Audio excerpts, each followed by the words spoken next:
Chapter 8 Hell No, We Won't Go Protest and Resistance to School Desegregation. 10 years ago, the general feeling was that blood would run in the streets before Mississippi public schools were integrated. Within a month, public school integration will be an accomplished fact, and hardly anyone expects violent resistance. The days of standing in the schoolhouse door to bar black students are over, said Melvin Leventhal, the young white lawyer who heads the NAACP Legal Defense Fund here. Problem is now that what happens inside the schoolhouse, whether black students and faculty are treated the same as whites. In January 1970, the state had resisted Brown the longest, opened its doors to massive court-enforced desegregation.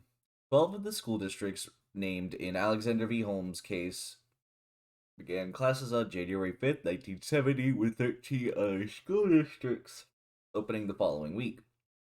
State, national, and international press was swarming in towns like Columbia, Yazoo City, Woodville, and Petal, waiting to see what would happen. By all accounts, that first day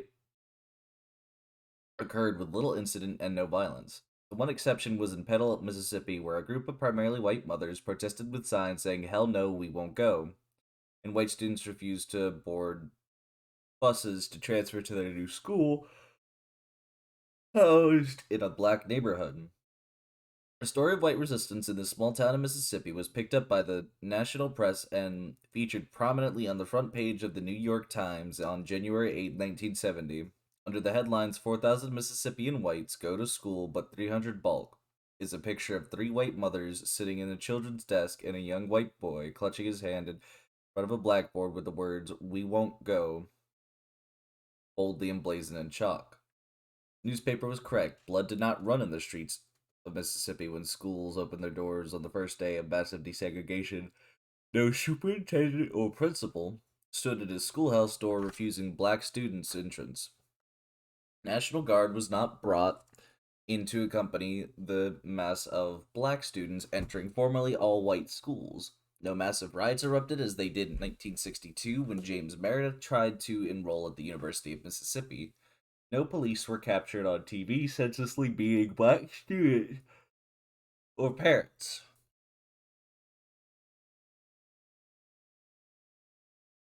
No white students from Harvard University or Western College hopped on the bus to Mississippi to help in local school or Western College in local school desegregation efforts. By the time the Supreme Court ruled in the Alexander case, the SNCC and the Congress of Racial Equality Corps had moved out of the state to focus their attention elsewhere, had disbanded altogether. However, such characterizations of the first day of school desegregation minimized the role of protest and resistance in accomplishing school desegregation. Black parents, students, and local NAACP activists organized marches and boycotts to protest desegregation plans that continued to discriminate against black children. Black students staged walkouts, defied disciplinary policies, particularly targeted at black students, and issued demands to their school administrators to be treated equally in their newly integrated schools. Occasionally, racial tension erupted into physical altercations between black and white students. Whites too borrowed from the tactics of the civil rights movement and staged their own protests and boycotts. On February 1st, 1960, four black students from North Carolina Agricultural and Technical State College sat down at the whites only lunch counter at the local Woolworth in Greensboro, North Carolina. Their actions ignited the student sit in movement, which was quickly replicated in 78 cities in the South. The state NAACP leaders in Mississippi cautioned students in their youth councils against staging any such sit ins in Mississippi. They felt the possible repercussions from the Citizens Council and the other ardent segregationists were too great. However, several members of the Tougaloo College NAACP Youth Council ignored the state leadership, and on March 27, 1961, they staged a sit in at the Jackson Public Library. The Tougaloo Nine were all arrested and jailed. Their active defiance galvanized not only the black youth in Mississippi, but also many reluctant black adults. The day after the sit-in, 1,500 blacks demonstrated the support of the Tougaloo students. Here, for the first time, student activism had created a dynamic that recurred during the 1960s in black communities across the state. Young people on their own initiative confronted the forces of white supremacy publicly and dramatically. Whites responded violently, and this in turn angered and mobilized older blacks who had hitherto steered clear of civil rights activity. In August 1961, Brenda Travis, a 15-year-old high school student at Berglund High in Macomb, was working at her part-time job at Sadie's Cleaners when a white woman berated her for failing to remove a wrinkle from her shirt. Brenda made a split-second decision that would change her life. She set the iron down, grabbed her sandwich, and walked out of the store. She went to the office of C.C. Bryant, president of the Macomb branch of the NAACP, which had recently joined forces with the SNCC on a voter registration campaign. At the helm was Robert Bob Moses. Moses recently arrived from New York and a graduate of Hamilton College and Harvard University, inspired Brenda to become active in the local civil rights movement. She volunteered with two other local youth, Ike Lewis and Bobby Talbert, to integrate the Macomb Greyhound bus station by attempting to purchase tickets to New Orleans. All three were arrested and jailed. Unlike many black high school activists whose parents were involved in local civil rights activities or were members of the local NAACP,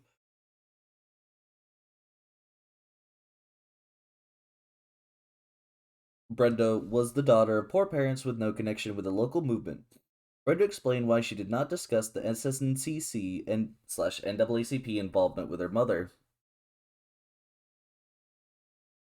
I recall not telling my mother anything, not telling her that I had volunteered to go to jail because if I did, it wasn't going to happen. So I guess at the time you could have considered it an act of defiance. Many times that's what we had to do. We had to be defiant, even of our parents, because for generations our parents were helpless to do anything to protect us. So then it was up to us to protect ourselves and try to protect generations to follow.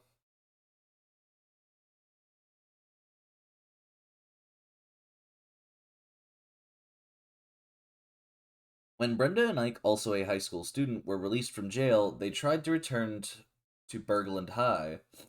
The principal, Commodore Dewey Higgins, refused them re-entrance and expelled them. Angered by the treatment of their peers, on October 4th, 1961, more than 100 Berglund High students walked out of their school in protest as described by Brenda, who joined the student marchers. We were just all over the street. We weren't marching orderly, so they came out. And they organized us and told us to march two by two. We came to the SNCC office and began to make signs, not with sticks, because they would have considered that a weapon. We marched to City Hall, where we proceeded to pray. The SNCC workers were aware of students' plans, and while Marion Barry and Cordell Reagan were much more supportive than were Bob Moses and Chuck McDew, all four agreed to accompany the students on the march. The SNCC organizers and 116 students were arrested, including Brenda, who found herself for the second time in less than a month back in jail. The police eventually released students under the age of 18 to their parents, but Moses McDew, Bob Zellner, the lone white SNCC worker in Macomb, and 19 black students over the age of 18 were charged with disturbing the peace and jailed for 30 days. Although Brenda was under the age of 18, she was not released to her mother. Brenda was sent to Oakley Training School, a black reformatory school, where she stayed for more than 6 months.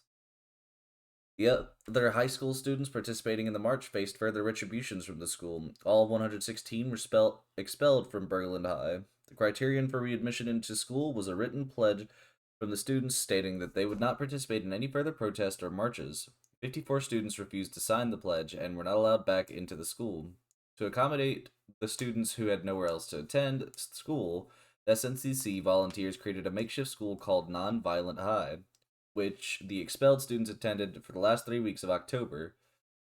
Moses, a former teacher at a private preparatory school in New York, was their math teacher. When the 19 older students were released on bail on December 5th, those who were seniors finished school at Campbell College, an African Methodist Episcopal school in Jackson.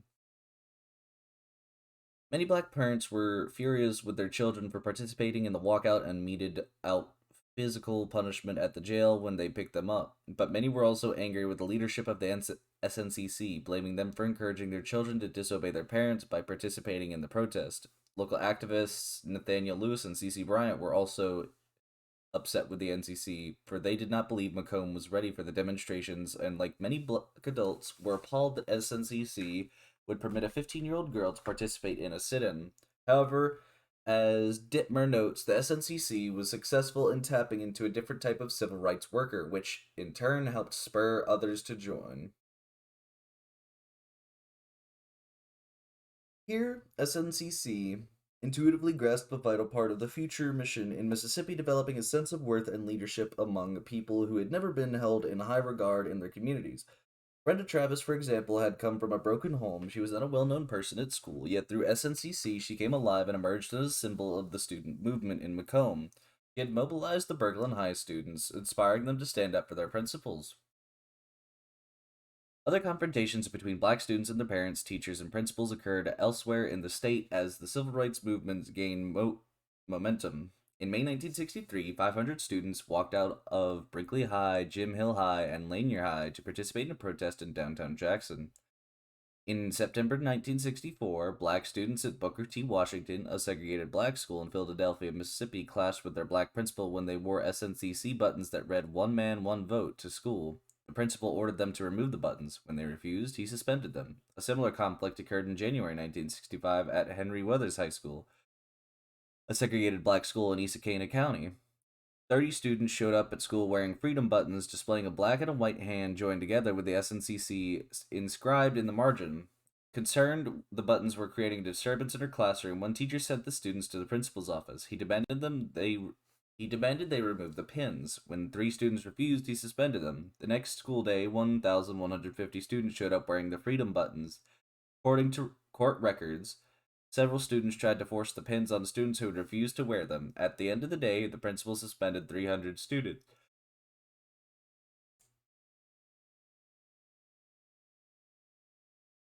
Eventually, both cases were adjudicated in the Fifth Circuit Court. Today, Brenda Davis is one of the sung heroes of the Mississippi movement. Her story, well known in the annals of student activism in Mississippi, in 2011, she received an honorary diploma from the Macomb School District at the 50th anniversary of the Berglund High School student walkout. Unrecognized, however, are the hundreds of students involved in the incidents at Booker T. Washington High and Henry Weathers High, and the countless others unwilling to accept gradualist and conservative stance toward desegregation pushed by many black leaders. These unnamed students, along with many other young activists, played a pivotal role throughout the 1960s in the fight for desegregation. When the Meredith March arrived in Grenada in June 1966, local officials decided to lead the marchers alone, believing the less trouble there was, the sooner the marches would leave. Dr. Keating arrived in Grenada that night to address a crowd of 400 marchers and supporters. For one day and night, these black marchers took the street, and with little white interference, Bob Greene, a Southern Christian Leadership Conference (SCLC) organizer, climbed on top of a statue at Jefferson Davis and unfurled an American flag to a cheering black crowd. The Meredith March moved on to Greenwood, where Stokely Carmichael fired up a crowd of 600 with his call for black power. Marches continued on to Philadelphia, where they were met with an angry, violent white mob. In Canton, the police unleashed tear gas into a crowd of nearly 2,500 marchers who refused to heed police orders of no tents overnight. When President Lyndon Johnson refused to condemn the actions of the police, Dr. King was disheartened, saying, "I don't know what I'm going to do. The government has got to give me some victories if I'm going to keep people nonviolent."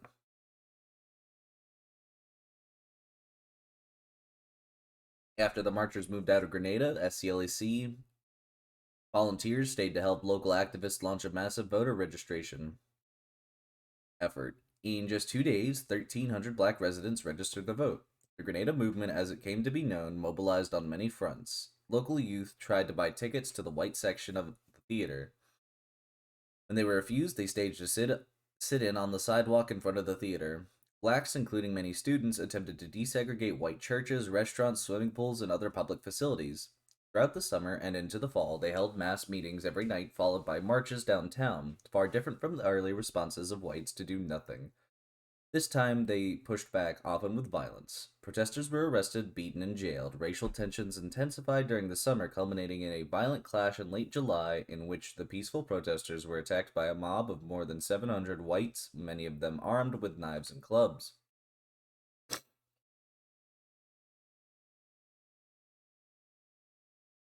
On August 29, 1966, 300 black students and parents filed FOC forms for attendance at John Rundle High and Lizzie Horn Elementary, two all-white schools in Grenada. Within days, 150 more petitioners signed the forms. Many of the petitioners were harassed and threatened with loss of jobs and credit. Eventually, 200 of the 540 black students registered for the white school withdrew their FOC forms. The school board postponed the opening day of school as reported by the local paper. The opening of Grenada Co. schools was changed to Monday, September 12th, necessitated by about 300 of our poor, mistreated Negroes registering in our heretofore all white schools. Despite the delayed opening of school, John Rundle High held its opening football game as planned on September 2nd, 1966. Two carloads of black students attempted to walk into the game. Bruce Hartford, one of the SCLC workers, described in his weekly Watts report the violence that ensued. They were assaulted by gangs of white teenagers who were waiting outside the stadium in case any Negroes tried to get in. Patlock, constable of Beat 5, drew his pistol and smashed in the windows of one of the cars. Local youth leader Robert Johnson was beaten by the mob. Schools finally opened on September 12, 1966. A horde of angry whites tried to prevent the 150 black students from walking into the schools. Some resorted to violence and mercilessly beat several students using clubs, pipes, and whips. The crowd also turned on members of the white press, mauling two cameramen and one reporter. Local law enforcement officers and state troopers sat passively by as the violence unfolded. Fewer than half of the students were able to enter the school building that day.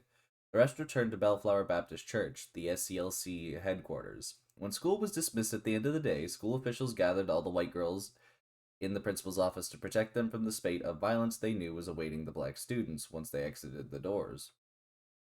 Once again, a ferocious throng of white protesters attacked the students, injuring three so badly they had to be rushed to the hospital.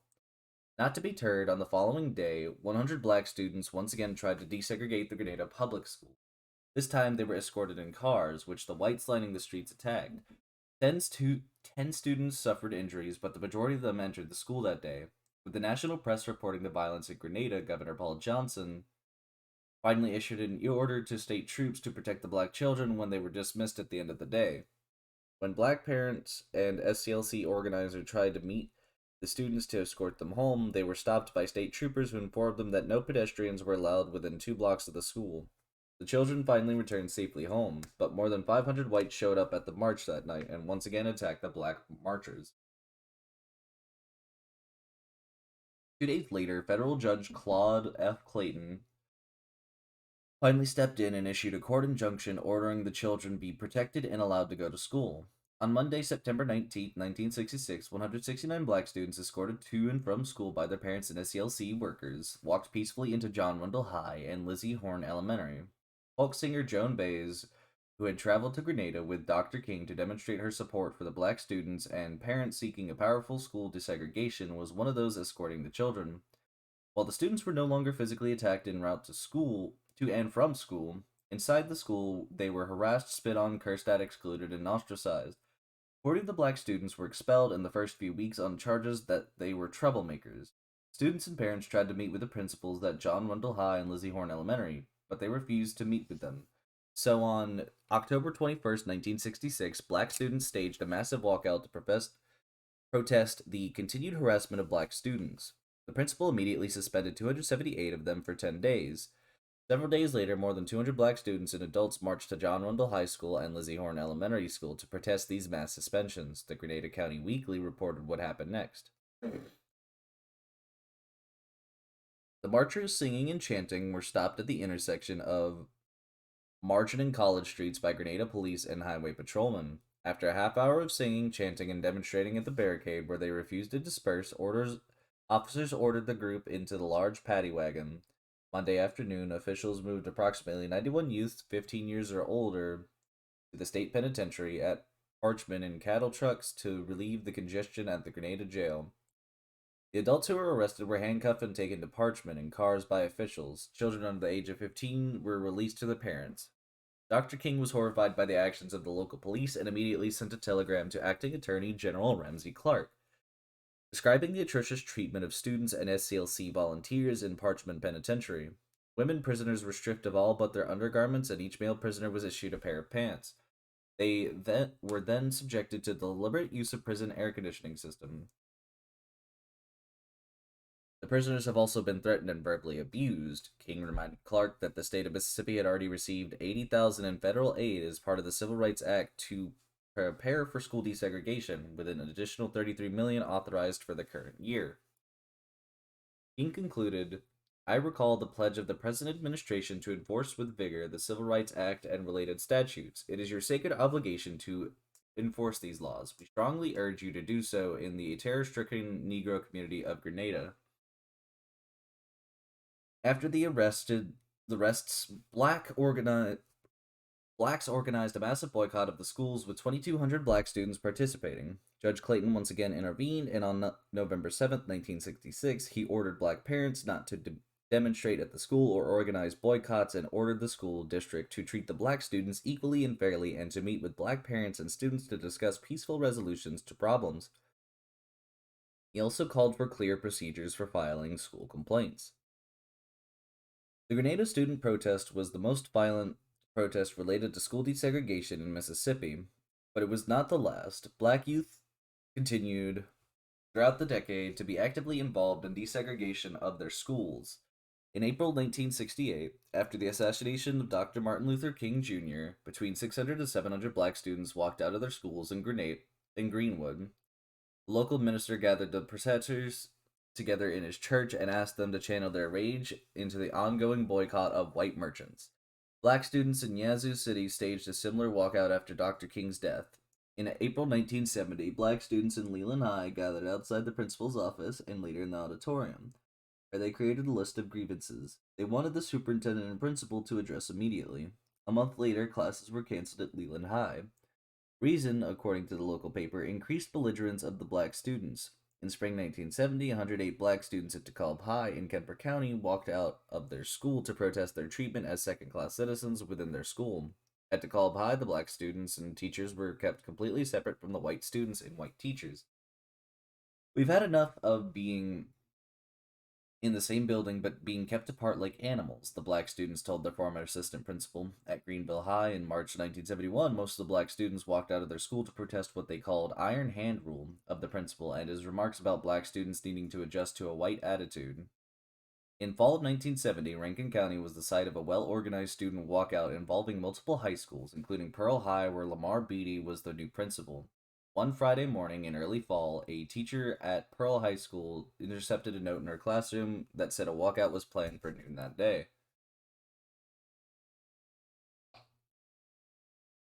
She immediately informed Beatty. He confirmed with some of the black students that indeed a walkout was planned. New to the area and the racial politics of this small community, Beatty called his direct supervisor, the attendance center principal, who told him, just handle it the best you can. Beatty next turned to the local law enforcement officials. He called them with the following instructions. I don't want you on campus. I don't want you to come around. I don't want you to be seen. I just want you to have somebody close by in case I need help. The sheriff agreed and said he would keep a low profile but would be around if he needed him. As planned, the students walked out at the designated time and gathered in front of the school. Beatty met them. One of the leaders handed him a list of concerns. Beatty looked over the list and commented to the students that only one demand directly concerned Pearl High. The other demands appeared to be aimed at Florence High and Brandon High. Beatty asked them to return to class and told them he would meet with them in the auditorium on Monday for as long as they needed or wanted. The students refused. His assistant principal whispered to Beatty that he had just stopped someone with a pistol on his seat who was ready to come on campus to control the kids. His assistant pleaded with him, You got to do something. At that point, Beatty told the students, You've left me no choice, I'm calling the law. One of the students responded, Call the law, you white motherfucker. We don't care. And Beatty did something that, to this day, he says was the worst mistake he ever made as a school administrator. He called the sheriff who stormed onto campus like gangbusters. With him were members of Mississippi Highway Patrol. When the sheriff pulled up, Beatty told him, I think if you tell them to go back to class, they'll listen to you. The sheriff responded, To hell with them. I'm taking him to jail. Beatty said, I don't want you to take him to jail. Sheriff rejoined, It doesn't make a damn what you want. I'm in control now. Students were arrested and carted off to jail. In nearby Brandon High, the students staged a similar walkout. Linda and Kenneth Adams were two of the participants, similar to their counterparts at Pearl High. Linda, Kenneth, and the other Brandon High participants in the walkout were dragged by the police to jail. Their children in jail, Aline and John Adams, found themselves in a precarious position. As parents, they were concerned for their children's safety, but as leaders of the local NAACP, they felt their first responsibility was to inform the other parents of their children's whereabouts and help secure the release of the children first. Aline remembers well the derision of some of the parents who blamed the Adams for their children's arrest. One woman told Aline, "It's you. All's the kid did. All's kids did this. You taught them how to organize, how to protest, you made them think they should." According to Aline, her children were the last to be released from jail, and they were furious. Finally, our own kids came out, the Adams kids. They were angry at many things, but now they were angry with us. "How long were you going to keep us in there?" Linda demanded. "You didn't need to be afraid," I protested. "You knew we wouldn't let you stay there, and you were brave." Linda snorted. "Brave?" She said, wiping angry tears from her eyes. "We're growing up in fear. You two are always doing things that make people furious. People shot at our house. Dad's on the watch list. We're always afraid." But I could see strength in her, and I was proud. Black student activists like Kenneth and Linda Adams were literally taken from their schools to their local jails, often were punished with school suspensions and expulsions. Some were expelled indefinitely. Long before scholars began writing about the school to prison pipeline, Leon Hall, field director for the South Regional Council School Desegregation Project, warned of the serious ramifications of these types of school punishments on black students. He wrote in 1972, "Thousands of our youths are in jail or roaming the streets because they are prohibited from attending class and not able to find jobs because they cannot obtain their high school credentials. Many of the demonstrations are a result of black students and parents protesting the closing of black schools and reassignment of black students to formerly all white schools and the firing and demotion of black teachers, coaches, and administrators." When the black community of Grenada launched a massive boycott of its school district, it was adapting a commonly used strategy in the civil rights movement, the economic boycott. Natchez and Port Gibson were the sites of two successful boycotts, both led by Charles Evers, brother of slain civil rights leader Medgar Evers. In 1965 of August, George Metcalf, president of the Natchez NAACP chapter, was badly injured in a car bomb set by the KKK. Metcalf had recently filed a petition with the local school board to desegregate the schools. Charles Evers arrived in town that day after the bombing and immediately took over as the local NAACP leader. He and Reverend Sheed Baldwin demanded a meeting with city officials to present their formal grievances. Their first demand was that at the meeting, the mayor and aldermen address Evers and Baldwin with Mr. rather than boy. The list also included hiring more black employees, desegregating public facilities, and denouncing the KKK. The city rejected all demands and asked the governor to send in the National Guard to help keep peace and order. The next day, Evers called for a massive boycott of white merchants. By Thanksgiving, local merchants were financially feeling the effects of the boycott. This empowered local black residents who realized their purchasing power and that the white merchants' dependence on their collective patronage was an effective means of persuasion. On November 29th, Evers met again with the mayor and city officials. This time they were more willing to make concessions, and Evers called for a mass meeting to vote on ceasing the boycott. The wholesale boycott ended before the busy Christmas shopping season, although blacks continued to boycott the white businesses that did not agree to their demands. 1 year later, Evers helped lead another effective boycott, this time in Port Gibson and Claiborne County. Similar to the tactics used in Natchez, in March 1966, Evers and the Claiborne County NAACP presented a list of demands and grievances to city officials: more black employees, addressing black patrons with courtesy titles, and desegregating public accommodations. When city officials refused to concede any of their demands, the NAACP leaders called for a boycott of white businesses. The boycott lasted almost a year, with the majority of black residents honoring it. City officials, succumbing to the success of the boycott, eventually agreed that many of their demands, including hiring a black policeman, desegregating most public accommodations, and hiring 15 black clerks. In January 1967, Evers announced that the boycott was over. Boycotts in other parts of the state were not always as successful as those in Port Gibson and Natchez. Nevertheless, economic boycotts played a significant role in forcing white officials and business leaders to agree to many of the demands and concerns of their black residents. Different from protests and marches, which often drew limited crowds, economic boycotts attracted many blacks who had been reluctant to participate in civil rights activities. Dittmer notes, unlike signing school petitions, attempting to register to vote, or marching in picket lines, the boycott guaranteed a large degree of anonymity to the participants. The whole idea of the boycott was not to do anything.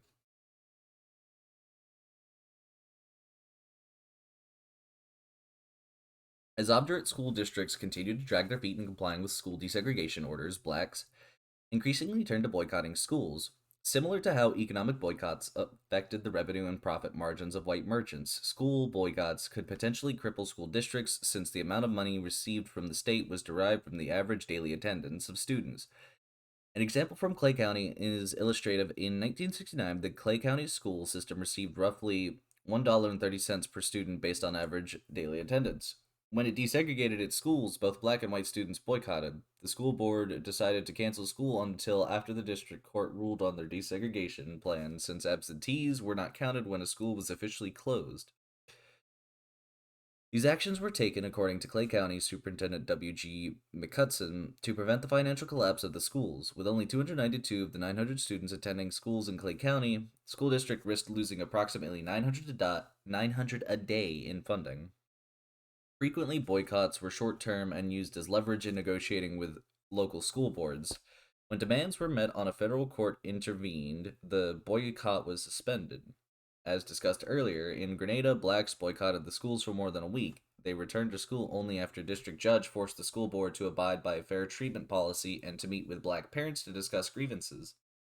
In March 1967, in Hazelhurst, black students boycotted their school to bring attention to several issues they had with their school leadership. Charles Evers helped negotiate the demands of the black community with the local school board, which included the removal of the principal from his office and his house. The school board complied with their demands. In Tunica, in February 1969, black students staged a one-day boycott in addition to calling for the removal of their principal. They also demanded an improved free lunch program, black studies in the school curriculum, more social activities including the use of gymnasium during evening hours, two black members of the county school board, and the elimination of the separate Negro school board, and tighter controls on methods of punishment.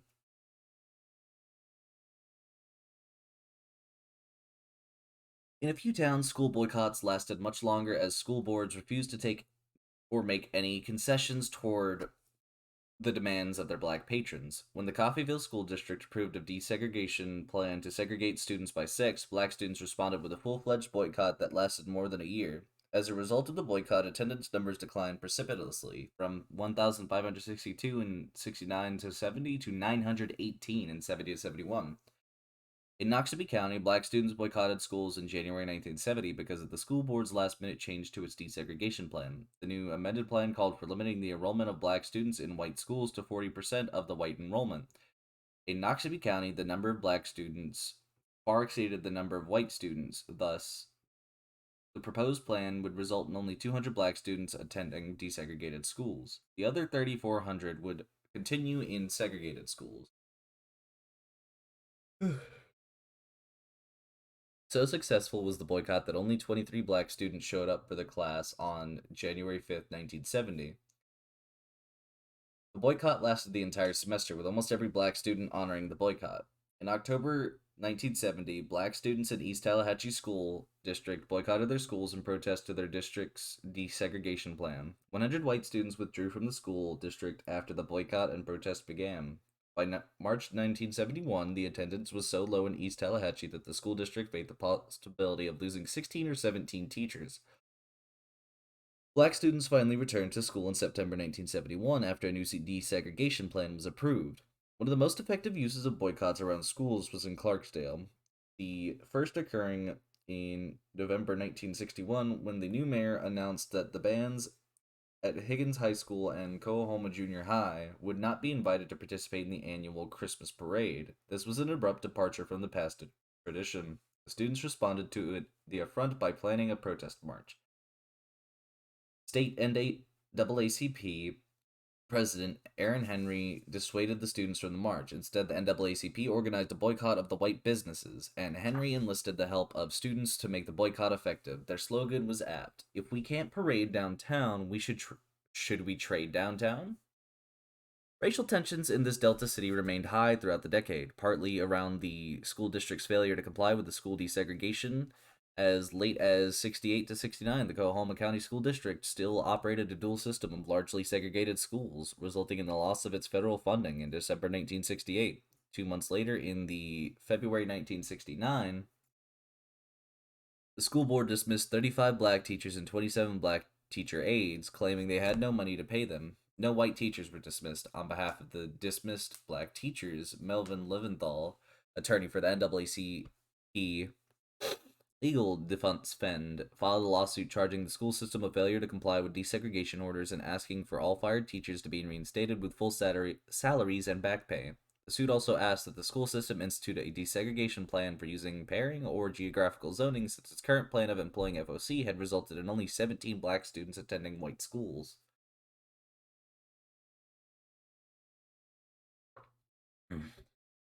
Federal Judge Orma Smith approved the school district's 1969 to 70 desegregation plan to assign students in grades 1 through 4 to schools based on achievement test scores. Students scoring in the top 25% would attend a formerly all-white school, while those scoring in the lower 75 would be assigned to one of the formerly all-black schools. Blacks responded by refusing to have their children tested. In September 1969, 250 blacks, many of whom were students, staged a demonstration near Clarksdale High. When black students marched onto the campus itself, police arrested 140 of them, charging them with trespassing and disturbing the peace. NAACP President Aaron Henry stated his support for students, but emphasized this was solely a student movement. A week later, more than 1,000 blacks marched to downtown Clarksdale in continued protest of the desegregation plan and the use of achievement tests to assign students to schools. In November 1969, the NAACP launched another boycott of white merchants in Clarksdale and Coahoma County, this time to force the school district to listen to the concerns of its black constituents. Aaron Henley told the paper, "The boycott will last for an eternity, or until members of the black community have an opportunity to participate in every facet of the county and community process. We insist that both the county and the city school boards withdraw their school plans and sit down with us at the conference table to reach an agreement." As discussed later in the chapter, when the school system was forced to change its desegregation plan, whites in Clarksdale still staged their own marches and protests. When the new desegregation order was implemented in February 1970, virtually all the whites left the public schools. Popular accounts of the civil rights movement propagate a narrative of social change based primarily on nonviolent direct action, a tactic most closely associated with Dr. Martin Luther King Jr., yet as historians have agreed, nonviolent direct action was but one of many tactics used to challenge Jim Crow, white supremacy, and state and local resistance to desegregation. Long before Black Power became a popular slogan, black Southerners turned to more aggressive methods of pushing their fight for equal rights. They not only engaged in outright defiance, but also in armed self-defense and violent retaliation. Charles Evers and Rudy Shields were notorious for using violence or threats of violence to protect themselves and others engaged in civil rights activities. Evers is reported to have told a crowd in Nashville in 1964, "I have the greatest respect for Martin Luther King, but nonviolence won't work in Mississippi. We made up our minds that if a white man shoots at a Negro in Mississippi, we will shoot back. If they bomb a Negro church and kill our children, we're going to bomb a white church and kill some of their children. We're going to use the same thing against them that they use against us." Aaron Henry surrounded his house with armed bodyguards and was ready, when needed, to use the language of violence to scare whites into complying with his demands. Threats of violence were also used to coerce other blacks to cooperate with local NAACP leaders and to participate in local protests. The Deacons for Defense and Justice, a paramilitary group organization comprised of black men, openly carried guns while protecting participants in the Meredith March and in marches in Natchez, Port Gibson, and Hattiesburg. They were also known to use coercion and, if necessary, force to ensure all participation of black residents in boycotts of white merchants. Local activists throughout the state armed themselves with guns. Leola Blackman recalls a voter registration meeting held in 1965 at a secluded house in the Carroll County countryside. When whites rode by and peppered the house with gunfire, the men who guarded us were standing out with high power guns. They began to shoot back at this car and they hit it. They say that the car left there on a flat because they shot the tires out. According to Ankanyel Omoja, this combination of economic boycotts with paramilitary defense and the potential for retaliation proved more effective in winning concessions and social and cultural change on the local level than nonviolent direct action or voter registration campaigns, depending on federal protections.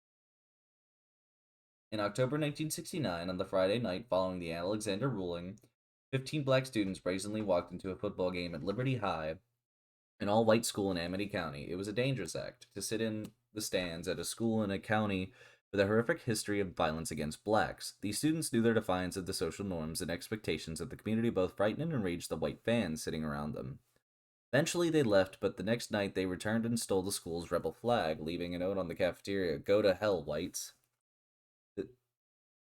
This bold move in the small town Mississippi was indicative of a nationwide shift in black youth activism, captured in a December 1969 New York Times article entitled "Black Activists Shift from Integration Fight to More Militancy." Whites frequently used the term militant to describe black students, like those at Liberty High football game. However, as Gail Graham points out, being militant had multiple meanings. It could mean racial activism, separatism, overt expression of racial pride, or simply animosity towards whites. Whites used the term black militant to convey strong disapproval of such individuals, while many blacks embraced the label proudly. The 15 black students walking into a segregated school event at Liberty High signified a reversal of traditional power dynamics that they would play out in many schools in early years of desegregation. Graham explains, as blacks became the arbiters of race and racism, white students lost the comparative advantage they had enjoyed in the early days of desegregation. Many black students on and off campus reveled in making whites feel uncomfortable, if not downright scared. While violence during school desegregation in Mississippi was minimal, racial tensions sometimes erupted into fights between black and white students. In January 1970, on a bus ride home from Senior Bowl in Mobile, a fight broke out between two boys from Richton High School. During the altercation, the black student stabbed the white student. He was arrested and jailed. On the following Monday, the white students staged their own sit-in protest for the stabbing, and schools were closed for the day. When schools desegregated in Sharkey, Issaquena in January 1970, most of the white students remained in the public schools, which was unusual in a Delta town where whites were the minority. However, after a fight broke out between some black and white students during the semester of 1970, most of the whites' parents withdrew their children from the public schools. In April 1971, the racial tensions between black and white students at Central High and Moss Point finally escalated into a school-wide brawl, including 200 students. The fight supposedly resulted from the cancellation of the school prom, but there had been an undercurrent of racial unrest simmering throughout the community for months. When the racial tension turned violent, 70 policemen were called on campus to break up the fights. George Dale, principal at junior high at the time of the riots, describes what happened that day. I'm sure it probably had been brewing for quite some time, and a black kid and a white kid during what they called morning break got to mouthing off at each other. And the next thing you know, they're swinging, and of course, a lot of other folks jumping in. It was the kind of chain reaction you look up, and what had been kind of a seething underneath immediately came to the top.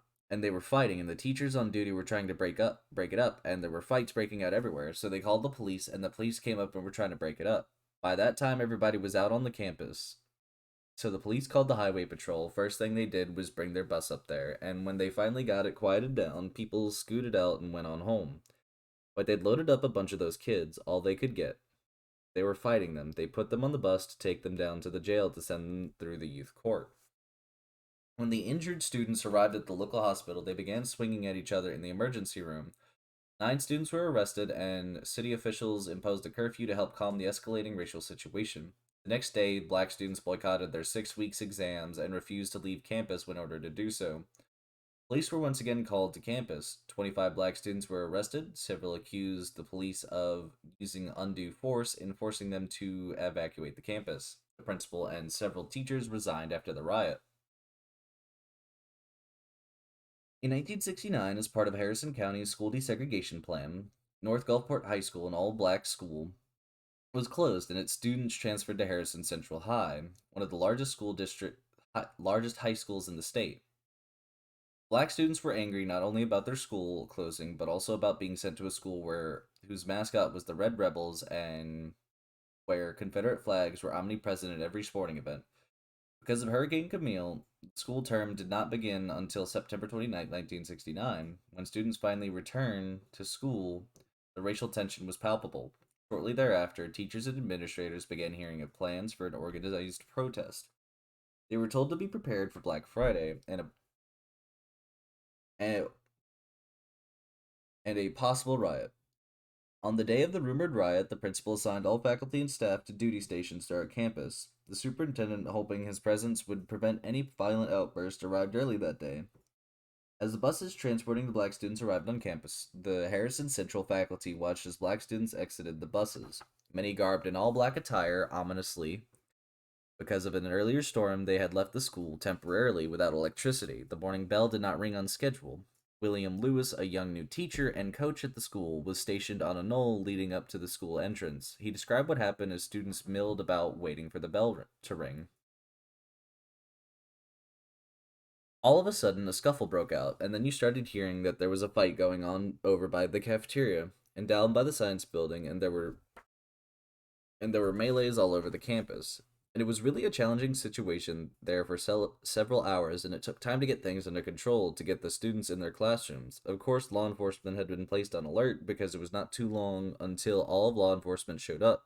With the size of the campus and the number of students, it was kind of like the water running out of the hole in the dike. You stick your finger in here and it breaks someplace else, and that was exactly what was happening, so it took a good part of the morning to get that under control. Some students were injured and rushed to the hospital. One student had lost several of his teeth when he was hit with a bicycle chain. Superintendent Smith was reportedly injured when trying to separate a group of fighting students. After calm was finally restored, the sheriff reported that they had found several makeshift weapons, including rake-tailed combs, knives, hairbrushes with long stems, and at least 3 chains: one bicycle chain, 2 other metal hog chains, with rope to lap around the wrist. Several days after the fight, 17 students were expelled from school, including 4 white girls whose parents filed a lawsuit against the school district. In an attempt to downplay the seriousness of the fight and alleviate concerns that this was a race war, District Attorney Boyce Holloman said, "I saw more fights when I started school, but according to Lewis, the fights the day were definitely about race." The school officials tried to reassure parents with statements such as all of the students involved were said to have previous records of misconduct in school. The sheriff offered his own reassurance. He deputized all male teachers, empowering them to arrest any troublemakers. 1 year later, Sheriff Luther Patton was still trying to suppress rumors about the seriousness of Black Friday fights. The wild rumors after the incident at Harrison Central High last October have caused more trouble than the incident itself. However, he warned students of the strict ban on bringing any item to school that could be perceived as a weapon. Any student discovered with a concealed weapon would be fined $100. Patton, sorry, also said that his officers and local police were prepared to move in quickly if any trouble was suspected. January 7th, 1970 was not a typical return from Christmas break day in the small town of Petal, just on the outskirts of Hattiesburg. It was an unusually cold, blustery day with temperatures dipping into the teens. Also typical was the group of mothers carrying signs with slogans such as "Hell no, we won't go." They were protesting their school district's desegregation plan, ordering the transfer of 280 white students to the formerly all-black Earl Trevelyan School, located in a black section of town. Feeling rather powerless to do much of anything, Superintendent Milton Evans met with 300 disgruntled parents at Petal Junior High. "We had no other choice," he told the incited crowd. He urged the parents to allow their children to board the buses waiting to transport them to Earl Trevelyan. They refused, and the buses drove away empty. New York Times, reporting the story on their front page, compared the protests in a small town in Mississippi to other protest movements. The demonstration resembled those by Negroes all across the South in the Civil Rights Movement and included slogans borrowed from draft resistors. Indeed, after the Alexander ruling, white parents and students throughout the state began mobilizing to organize their own counter movement. They staged protests and boycotts. They marched and filed grievances in a last ditch effort to turn back the school desegregation tide. White parents staged the first and largest boycott on December 11th, 1969, in Forest County under the direction of a local activist organization called the Committee for Local Control of Education, CLCE. More than 3,000 students participated in the boycott by staying home that day. According to CLCE, the boycott was 90% effective. In conjunction with the boycott, several women picketed in Petal and at the Forest County Gate at the Forest County Courthouse. These women were referred to in press as the Mother Brigade, clad in heavy coats, scarves, and slacks, and carrying placards stating, "No one wants HEW's plans but HEW. And we don't need federal interference to run our schools." Ray Davis, a member of the CLCEU steering committee, reportedly told students to take their textbooks, their uniforms, and other school supplies home with them on December 16th, the last day of class before the Christmas holidays. Governor John Bell Williams responded to the boycott by declaring parents who feel it is in the best interest of their child to attend school have a perfect right to keep child out of school. Inciting the white community to support a singular form of protest was not an easy endeavor. Whites had choices. They could send their children to private school, hop district lines, and use false or fictitious addresses to register their children into predominantly white schools, or move to neighborhoods or districts with fewer black pupils. Even less affluent whites were able to attend private schools in many areas with the help of wealthier neighbors who paid their tuition bills. Jim Meadows, a Baptist minister, discovered just how difficult it was to organize a boycott in his hometown in Lauderdale County. On January 5th, 1970, he helped to convene a group of 200 white parents at the East Mississippi Electric Power Association auditorium to discuss the proposed boycott of the public schools. Before the meeting, Meadows announced that he personally would not support a boycott unless he had at least 50% of white parents supporting it. During the meeting, reaction from the white audience was mixed. Many had already decided to send their children to the private school.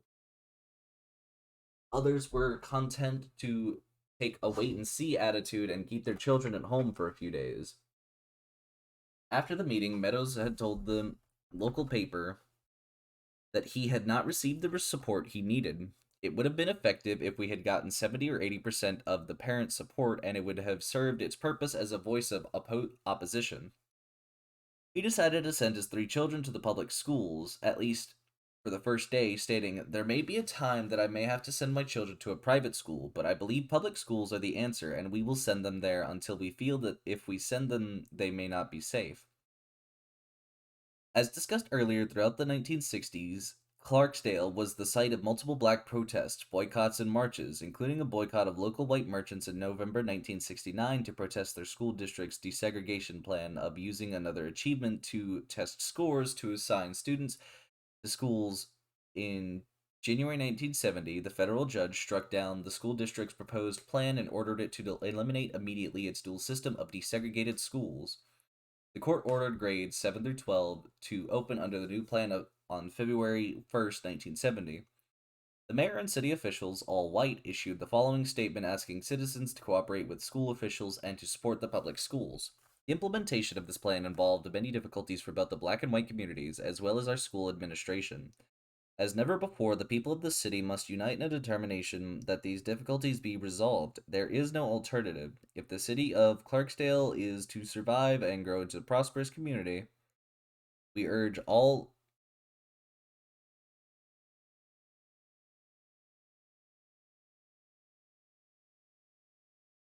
school parents and students associated with the Clarksdale public school system to maintain and demonstrate a high degree of intelligence and loyalty to the concept of public education.